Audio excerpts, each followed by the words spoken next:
Quanto mais a humanidade estuda o espaço, mais clara se torna uma coisa simples. O universo é muito mais misterioso do que estamos acostumados a pensar. Nós lançamos sondas para planetas distantes, observamos as bordas do sistema solar e tentamos entender as leis pelas quais o espaço existe. Mas quase toda nova descoberta gera ainda mais perguntas. Por que alguns planetas se comportam de maneira tão estranha? O que está escondido nos cantos mais distantes do nosso sistema? Quais segredos existem nas profundezas do espaço, onde o ser humano ainda não alcançou? Quanto mais vídeos sobre temas espaciais eu faço, mais me impressiono com a complexidade e o mistério das leis do universo. Responda a uma pergunta simples: é possível olhar além do horizonte? Claro, afinal, basta avançar um pouco e veremos o que está escondido além dele. No planeta do Pequeno Príncipe, isso é ainda mais fácil. Se quiser, no asteroide B612 é possível assistir a várias dezenas de poros do Sol por dia. Para isso, basta mover a cadeira mais perto do horizonte. Mas o fenômeno sobre o qual vamos falar agora não pertence à categoria de obstáculos facilmente superáveis. Na verdade, é impossível superá-lo. Discutimos o horizonte de eventos de um buraco negro. Continua! Vamos começar com a terminologia. O que é o horizonte de eventos? É uma hipersuperfície tridimensional que delimita a vizinhança do monstro cósmico. Essa linha imaginária pode muito bem ser chamada de ponto sem retorno ou passagem só de ida. Afinal, tudo o que está além desse limite se perde para o observador para sempre. Até mesmo os fótons de luz superrápidos. Um objeto ou ser vivo que cair nesse redemoinho infernal, mais cedo ou mais tarde, chegará ao ponto de singularidade bem no centro do buraco negro. Porém, ao chegar ao destino final, o objeto provavelmente não estará intacto. Antes disso, ele será despedaçado por uma força gravitacional inacreditável, sem igual em nenhum outro lugar do universo. Por que achamos que há uma singularidade lá? Afinal, não se sabe exatamente o que há dentro de um buraco negro. A natureza mantém essa informação em segredo, protegida por leis implacáveis. A humanidade segue fazendo suposições que uma viagem além do horizonte de eventos e de volta ajudaria a confirmar. Isso é possível? Vamos descobrir de onde vêm os buracos negros. Os astrofísicos sabem disso com certeza. Com o tempo, estrelas massivas que têm uma vida muito curta para os padrões do cosmos se transformam nessas formações massivas. Quais podem ser considerados verdadeiros candidatos a esse título? Astros que consomem seu combustível em dezenas de milhões, e não bilhões de anos, e que reúnem em si várias centenas de massas solares. Quando as reservas de hidrogênio chegam ao fim, megatoneladas de matéria estelar colapsam instantaneamente sob a ação de uma gravidade infernal. Queimando como tochas, as estrelas geram explosões inimagináveis e se comprimem tanto que as partículas que compunham os antigos astros literalmente se fundem umas às outras. Algumas delas se tornam estrelas de nêutrons. Mas os objetos especialmente densos e pesados se transformam em monstros invisíveis do universo. Eles são tão massivos que literalmente afundam através do tecido do espaço, criando uma depressão ou um funil. Qualquer corpo pode, em teoria, virar um buraco negro. Até mesmo o Sol ou a Terra. Por exemplo, para que a Terra vire um ímã invisível, seu raio com o mesmo peso teria que ser de apenas 1 centímetro. E para o Sol, esse valor seria de 3 quilômetros. A compressão crítica de um corpo é chamada de raio de Schwarzschild. E agora, voltando à pergunta feita no início do vídeo, vamos perguntar mais uma vez. É possível escapar do abraço nada acolhedor dos buracos negros? A física é inflexível nessa questão. Para escapar de qualquer corpo é necessário atingir a velocidade de escape. Isso é igual a 11 km por segundo. Para o Sol, são 617,7 km por segundo. No buraco negro, a velocidade de escape supera a da luz.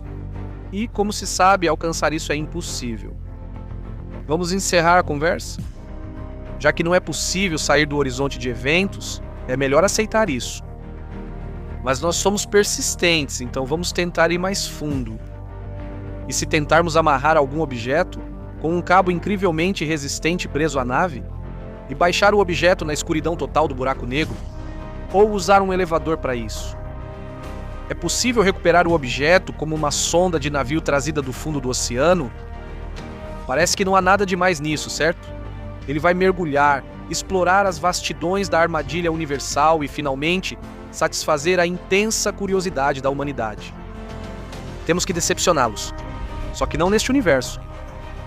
O cenário mais provável é o seguinte: numa situação dessas, ocorre a espaguetificação gradual e o arrastamento para a escuridão do buraco, não só do objeto preso ao cabo, mas também da própria nave.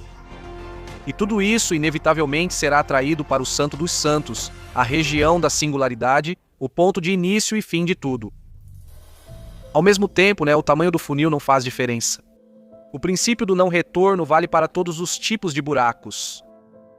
E o que acontece se uma pessoa, estando bem na beira do horizonte de eventos, tentar mergulhar apenas a mão ou o pé no abismo do terrível funil?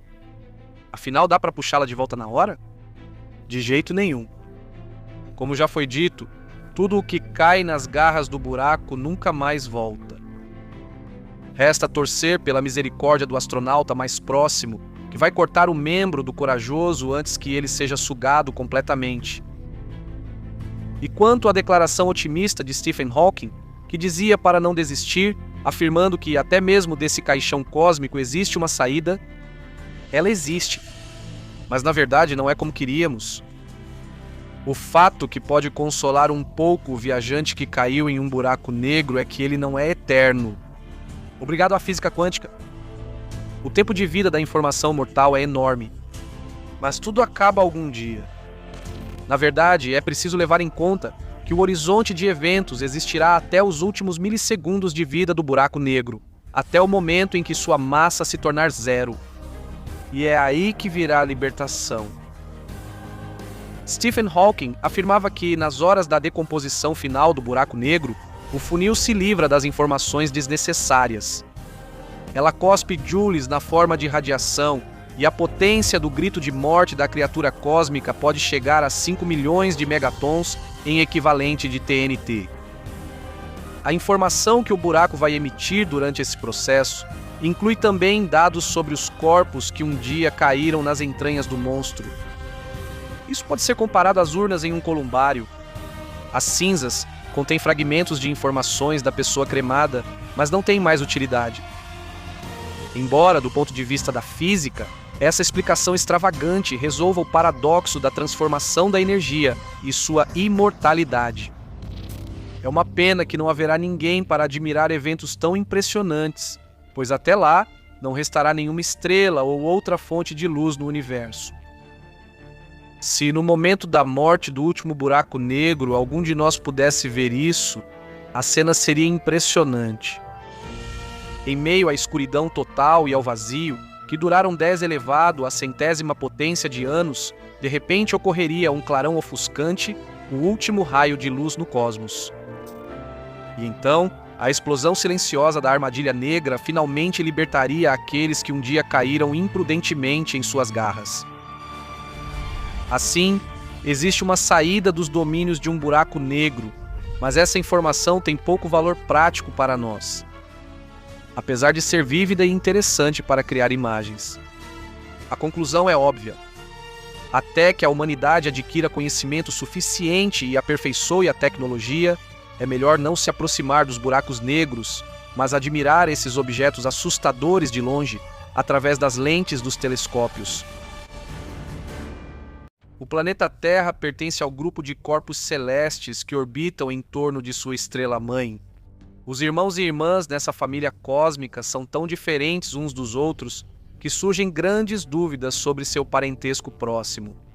Veja você mesmo, é difícil encontrar semelhança entre o enorme Júpiter gasoso e o incandescente Mercúrio, ou entre a hospitaleira Terra e a venenosa Vênus. No entanto, esses planetas pertencem ao enorme conglomerado chamado Sistema Solar. Para muitos deles, em diferentes períodos, Os terráqueos enviaram sondas interplanetárias. Algumas sondas pousaram na superfície dos corpos celestes, outras passaram pelas proximidades coletando informações. Por exemplo, Vênus envolta em nuvens foi estudada por várias sondas: Veneram Vega, Mariner, Magellan e outras. Mas a contribuição mais importante para o estudo desse gigante mortal, que banha montanhas e vales escaldantes com ácido sulfúrico concentrado, foi feita pela sonda japonesa Akatsuki. Na verdade, antes dele, as sondas já haviam desmentido o mito de jardins paradisíacos cobrindo as encostas de Vênus. Mas a sonda automática da Agência Japonesa de Exploração Aeroespacial revolucionou a compreensão da humanidade sobre esse mundo infernal e absolutamente morto ao observá-lo mais de perto. Mas o início do projeto criado pelo País do Sol Nascente não foi muito tranquilo. No início, a missão enfrentou uma série de problemas, o que resultou em um atraso de 5 anos em sua execução. A partir do cosmódromo de Tanegashima, a nave foi lançada em maio de 2010, mas só entrou em órbita de Vênus em 2015. Apesar disso, a Akatsuki enviou para a Terra uma grande quantidade de material fotográfico valioso e dados científicos. Esses dados aprimoraram muito nosso entendimento sobre o misterioso planeta. Por algum tempo, o aparelho se tornou o único satélite artificial de Vênus. Afinal, como se sabe, o corpo celeste nunca adquiriu satélites naturais. Por que a sonda não pousou na superfície do planeta? Aqui é simples. As condições lá são tão desfavoráveis que os cientistas ainda não conseguem construir um veículo suficientemente resistente, capaz não de se mover por Vênus, mas sequer de atravessar sua atmosfera sufocante, que queima e destrói qualquer objeto que caia nesse ambiente implacável. O que podemos dizer sobre a Akatsuki? Ele é um aparelho com peso de 640 kg, dos quais 34 kg correspondem à carga útil. A sonda está equipada com painéis solares que fornecem energia para ela. E os olhos do IMS são as câmeras IR-1 e IR-2. E mais 3 instrumentos: um detector de relâmpagos, um de ondas longas e um ultravioleta. As duas primeiras, em dezembro de 2016, de repente começaram a consumir uma quantidade maior de energia. Isso deixou os especialistas japoneses em cibernética bastante intrigados. Os cientistas não entenderam por muito tempo o motivo desse aumento repentino e acabaram tendo que desligar as câmeras. Com o tempo, tudo ficou claro. O aspecto que influenciava de forma destrutiva o funcionamento dos aparelhos acabou sendo bastante banal. A sonda foi afetada por uma poderosa radiação cósmica que danificou parte do hardware interno. Então, será que a Akatsuki percorreu o difícil caminho do samurai em vão? Será que os 210 milhões de dólares investidos na missão foram em vão? Anos de atividades de exploração planetária demonstraram que não. Todo o esforço feito valeu a pena. Primeiramente, a sonda tinha como objetivo estudar a atmosfera de Vênus com muitos quilômetros de espessura. Mas antes, vamos nos perguntar: o que sabíamos sobre Vênus após décadas de pesquisas remotas minuciosas? Sabemos que o planeta está muito mais próximo do Sol do que a Terra, a uma distância de 108 milhões de quilômetros. O tamanho de Vênus é muito parecido com o da Terra, e o ano lá dura quase 225 dias. O planeta gira na direção oposta, sendo uma notável exceção às regras cósmicas. Mas, como já foi mencionado, dentro da missão, os astrônomos estavam especialmente interessados na atmosfera de Vênus, a mais densa entre aquelas que envolvem outros corpos celestes do Sistema Solar. É justamente por causa dela que a pressão no planeta é 92 vezes maior do que na Terra. A sonda Akatsuki, estando na órbita de Vênus, foi a primeira a registrar a camada atmosférica do planeta na faixa ultravioleta e infravermelha, examinando detalhadamente a estrutura das nuvens. Na foto do lado noturno de Vênus, são visíveis ondas refletidas, ondas das nuvens que estão a aproximadamente 55 quilômetros da superfície do planeta. Onde aparecem áreas escuras, a camada atmosférica é mais densa. Na foto seguinte, feita na faixa ultravioleta, são visíveis nuvens sulfurosas que caem sobre a superfície de Vênus em chuvas mortais. Na Terra, a chuva costuma bater em beiradas e telhados, produzindo um som agradável. Em Vênus, teremos que esquecer isso. Aqui, uma gota de dióxido de enxofre misturada com vapor d'água após múltiplos impactos nas rochas, provavelmente só pode produzir um chiado maligno. Se acrescentarmos a isso o cheiro fortíssimo de sulfeto de hidrogênio, o quadro fica ainda mais repulsivo. Infelizmente, as nuvens impenetráveis de ácido sulfúrico não permitem ver o que está por baixo delas. A atmosfera de Vênus não é apenas monstruosamente quente. Perto da superfície, a temperatura chega a mais 4 graus. E é bastante turbulenta. Esse fato é comprovado pela seguinte imagem feita pela sonda Akatsuki. Nela, são visíveis linhas em forma de V, causadas por ventos fortes próximos ao Equador. Já no polo, observa-se uma relativa calmaria. Isso é indicado pela região polar suavizada, que contrasta fortemente com as faixas localizadas mais abaixo. A atmosfera agitada e turbulenta de Vênus, gerada por processos convectivos ativos e por grandes quantidades de calor solar, pode ser claramente observada nesta imagem. Querem descobertas científicas surpreendentes? Então peguem essa. As nuvens venusianas também têm seus próprios mistérios. Em uma das fotos mais recentes, é claramente visível uma misteriosa substância escura presente na atmosfera do planeta, que absorve ativamente a luz ultravioleta. Esta imagem foi obtida na 13ª órbita da sonda Akatsuki. A natureza dessa substância estranha ainda não foi identificada. Além disso, a sonda japonesa apresentou provas convincentes de que o próprio planeta nebuloso, escondido sob uma espessa camada de nuvens, se assemelha mais a uma fornalha mortal. Na imagem feita no espectro infravermelho, podem ser vistas áreas claras que indicam as regiões mais quentes. O calor emitido pelas camadas inferiores é retido pela camada superior de nuvens, criando um efeito estufa extremamente poderoso. Aliás, por que Vênus é tão quente? Afinal, ela não está tão perto do Sol quanto Mercúrio. Mas mesmo assim, o planeta é muito mais quente do que seu vizinho menor. Acredita-se que milhões de anos atrás, Vênus era parecida com o nosso planeta, mas por algum motivo ela esquentou muito. E seus oceanos, semelhantes aos da Terra, evaporaram completamente, deixando para trás rochas nuas e planícies sem água. A jornada do corajoso Akatsuki continua, mas ninguém sabe por quanto tempo ainda vai durar. Você ainda acha que a vila da vovó ou a casa de campo fora da cidade fica no meio do nada? Então, infelizmente, tenho que te decepcionar. No universo, existem lugares muito mais remotos e perigosos.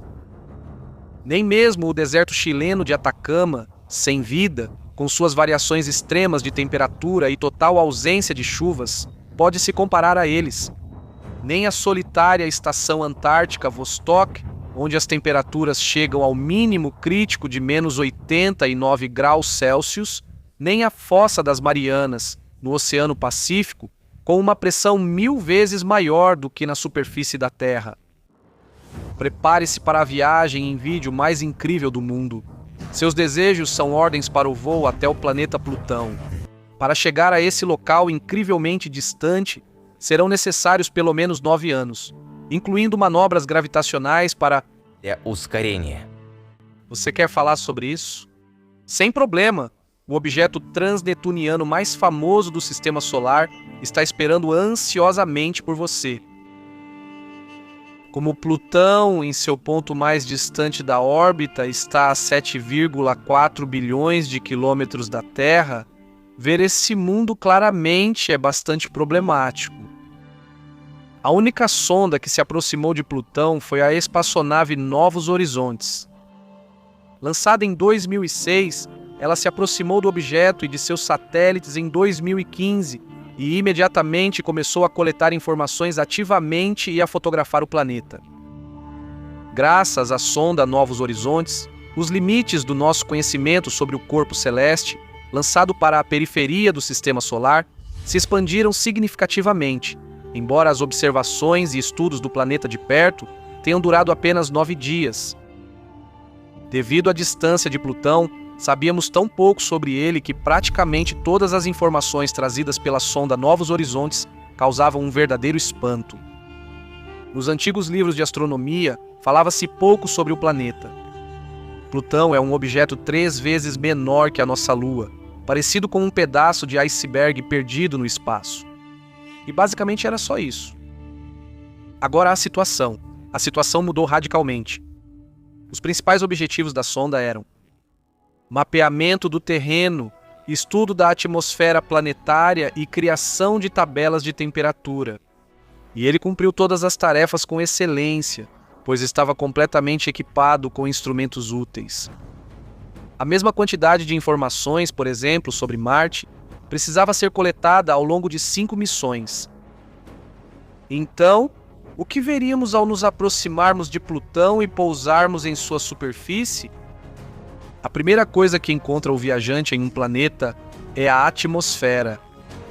Em Plutão, ela é extremamente rarefeita, aproximadamente como a 80 quilômetros de altitude na Terra. Mas sua presença gera ventos, nuvens e envolve o planeta com neblinas. A atmosfera é composta principalmente de nitrogênio, metano e monóxido de carbono. Mas a sonda acrescentou a essa lista também nitratos e hidrogenocarbonatos. Infelizmente, até o momento da organização da próxima expedição, pode ser que não restem camadas atmosféricas em Plutão.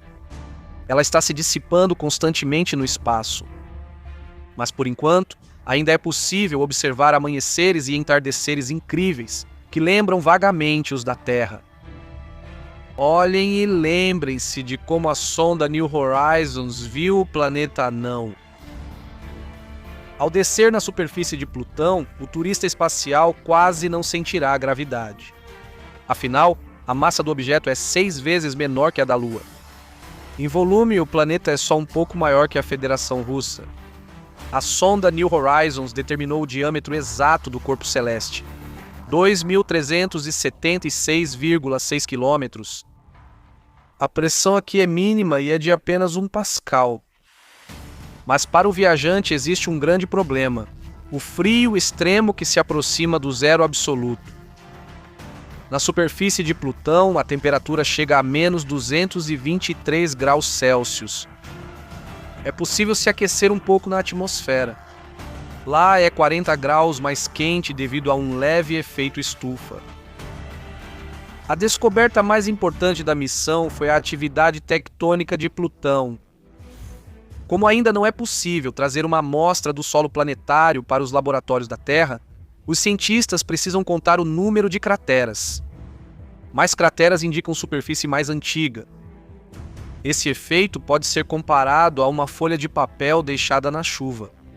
Quanto mais tempo ela ficar, mais gotas cairão sobre ela.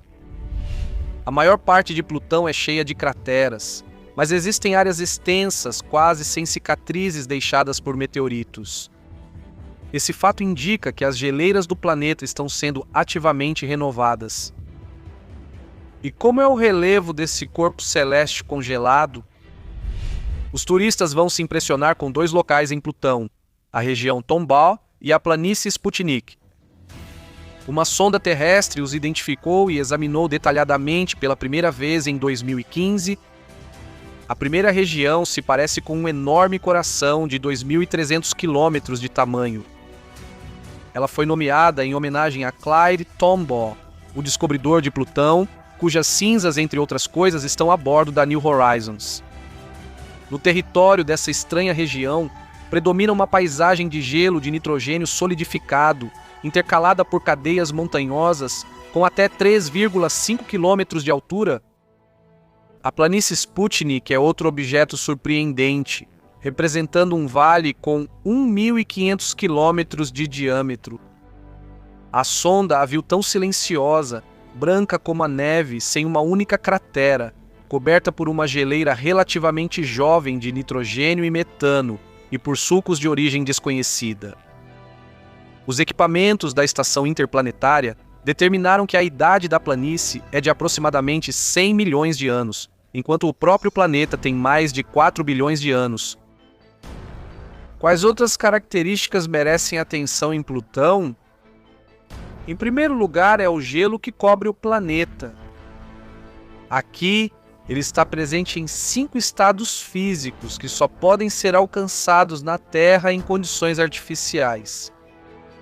Por exemplo, o gelo da segunda modificação aparece em temperaturas de menos 63 a menos 83 graus Celsius, juntamente com uma pressão de 300 megapascais, e ao ser aquecido até menos 23 graus Celsius, mantendo a mesma compressão, ele se transforma em um gelo incomumente denso, com o índice 3. Se aumentarmos a pressão para 500 megapascais e elevarmos a temperatura em mais 3 graus, surge o gelo da quinta categoria, sólido como diamante, que só derrete a partir de 50 graus Celsius ou mais. Pois bem, em Plutão estão presentes todas as 5 modificações anômalas do nosso ponto de vista. Desse material natural resistente, que não tem análogos na Terra, aqui são formadas dunas, penhascos e vastos campos cobertos por cristais de gelo com meio quilômetro de altura.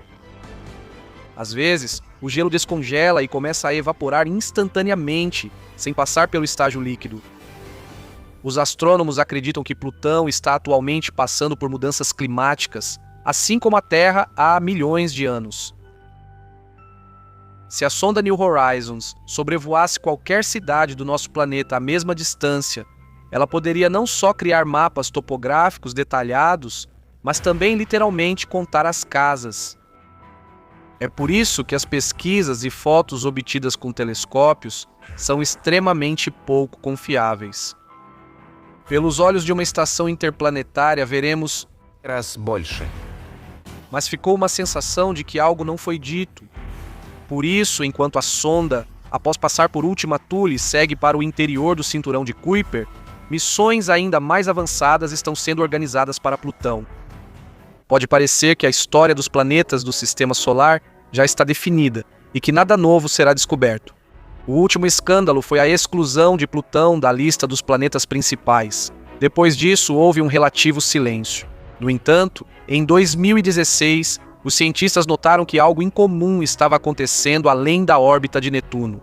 Lá, na borda do Sistema Solar, enormes massas de objetos gelados se movem em órbitas específicas.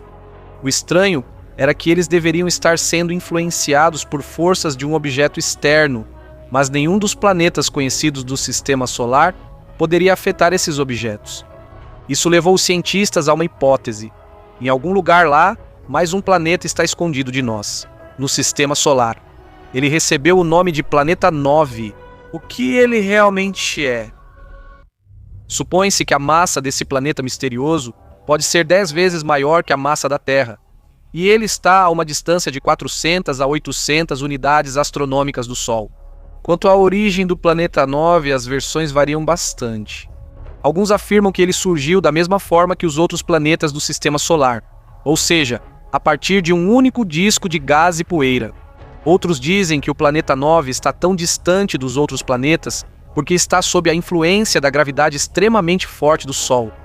Os cientistas tentaram por muitos anos encontrar provas da existência desse planeta incrível.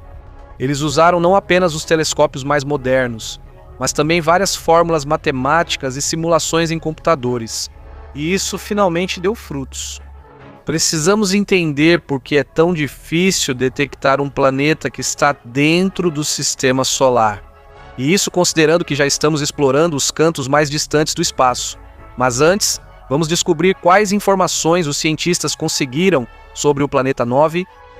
E aqui vem a primeira reviravolta inesperada. Na verdade, começaram a falar sobre o Planeta 9 já em 1781, justamente quando Urano foi descoberto.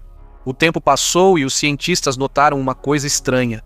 Urano se movia em sua órbita de uma forma diferente do que deveria, se basearmos nos cálculos. Além disso, a velocidade não era constante. Em certos períodos ela diminuía e depois aumentava. Isso levou a supor que Urano estava sob a influência de um objeto desconhecido. O progresso nessa questão ocorreu na década de 1840. Naquela época, surgiu a hipótese de que Urano poderia estar sob a influência gravitacional de um planeta desconhecido para nós. Curiosamente, 2 cientistas de países diferentes propuseram essa hipótese ao mesmo tempo: John Couch Adams e o francês Urbain Le Verrier. Vale dizer que nenhum dos 2 cientistas tinha provas factuais em mãos, apenas cálculos matemáticos extremamente complexos. Urbain Le Verrier descreveu suas conclusões e as enviou ao Observatório de Berlim. Lá, o cientista Johann Galle usou um telescópio para investigar a área indicada pelos cálculos de Le Verrier, e eles acertaram em cheio. Lá foi descoberto Netuno, que que se tornou o primeiro planeta a ser encontrado com a ajuda de cálculos matemáticos. Parecia que, depois disso, a questão estava resolvida. O planeta misterioso foi encontrado e agora os cientistas conheciam todos os planetas do Sistema Solar, se ao menos fosse tão simples assim. Algum tempo depois, ao observar Netuno, os pesquisadores perceberam que o planeta também se desviava de sua trajetória original, embora não tanto quanto Urano. E então surgiu a pergunta: e se houver outro planeta por aí? Os cientistas continuaram as buscas. E continuaram. Sim, foi assim que eles descobriram Plutão. E então ele passou a fazer parte do grupo de planetas do Sistema Solar. Durante muitas décadas, a situação parecia bastante clara. No entanto, com o tempo ficou claro. As forças gravitacionais de Plutão não eram fortes o suficiente para provocar mudanças na velocidade e no deslocamento das órbitas dos outros planetas. Isso significa que, afinal, ainda havia algo além de Netuno. Em 1951, naquela época, o cientista Gerard Kuiper sugeriu que, além da órbita de Netuno, poderia haver um grupo inteiro de objetos gelados. Algumas décadas depois, em 1992, foi descoberto um pequeno corpo gelado que estava justamente além de Netuno. Isso foi a primeira prova da existência do aglomerado sugerido, que foi chamado de Cinturão de Kuiper. Já nos anos 2000, muitos outros objetos foram descobertos um após o outro, o que provou de vez a existência do Cinturão de Kuiper. Assim, com o tempo, os cientistas abandonaram a teoria de que existe um planeta massivo além de Netuno. As anomalias gravitacionais poderiam ter sido causadas justamente pelo acúmulo desses pequenos objetos gelados de baixa massa. Essa era uma explicação bastante lógica. No entanto, tudo virou de cabeça para baixo novamente em 2003. Isso está relacionado à descoberta de Sedna, um objeto transnetuniano cuja órbita é uma das mais amplas do Sistema Solar. E então os cientistas descobriram algumas peculiaridades relacionadas aos pontos de aproximação ao Sol. A órbita de Sedna deveria originalmente ter uma forma claramente circular, já que se formou como resultado da acreção de corpos menos massivos. Além disso, a órbita em que Sedna se encontra colidia com outras, o que seria um obstáculo fundamental para o acúmulo de massa. Ou seja, nessas condições, um objeto tão grande simplesmente não teria a possibilidade de se formar. E então tivemos que voltar novamente à ideia de que Sedna e sua órbita eram influenciadas por algum outro corpo desconhecido. E alguns anos depois descobrimos mais objetos com órbitas muito alongadas, como por exemplo, Eris em 2005.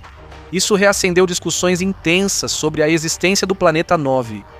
Se os objetos transnetunianos não fossem influenciados por forças externas e tivessem um movimento caótico, eles se moveriam ao redor do Sol em direções diferentes, em trajetórias diferentes. Em vez disso, vemos uma certa tendência, o que dá ainda mais fundamento para a hipótese do planeta 9. Também é possível notar que os eixos maiores das órbitas, ou seja, as linhas entre o ponto mais próximo e o mais distante do Sol, estão dispostos de forma bastante alinhada, o que novamente confirma a influência de um corpo externo. Ao contrário de outros objetos como Netuno, encontrar o esquivo planeta 9 não foi tão fácil. Existem várias razões para isso. Primeiramente, a órbita específica do planeta. Muito provavelmente ela é mais alongada. Por isso o planeta 9 passa uma enorme quantidade de tempo a uma distância muito grande de nós. Em segundo lugar, o planeta tem uma velocidade de deslocamento relativamente baixa, por isso em algumas situações é fácil confundi-lo com uma estrela. Em terceiro lugar, a distância aproximada do planeta 9 ao Sol varia de 400 a 800 unidades astronômicas. Isso dificulta sua detecção mesmo com telescópios modernos e potentes. E claro, devemos levar em conta que teremos que explorar uma enorme região do espaço, e para isso vamos precisar de décadas, se não centenas de anos.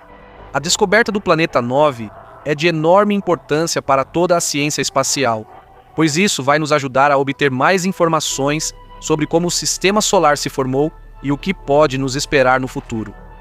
No contexto desse problema, seria interessante descobrir como o planeta 9 acabou indo parar na parte externa do Sistema Solar. Aqui, os cientistas consideram várias hipóteses.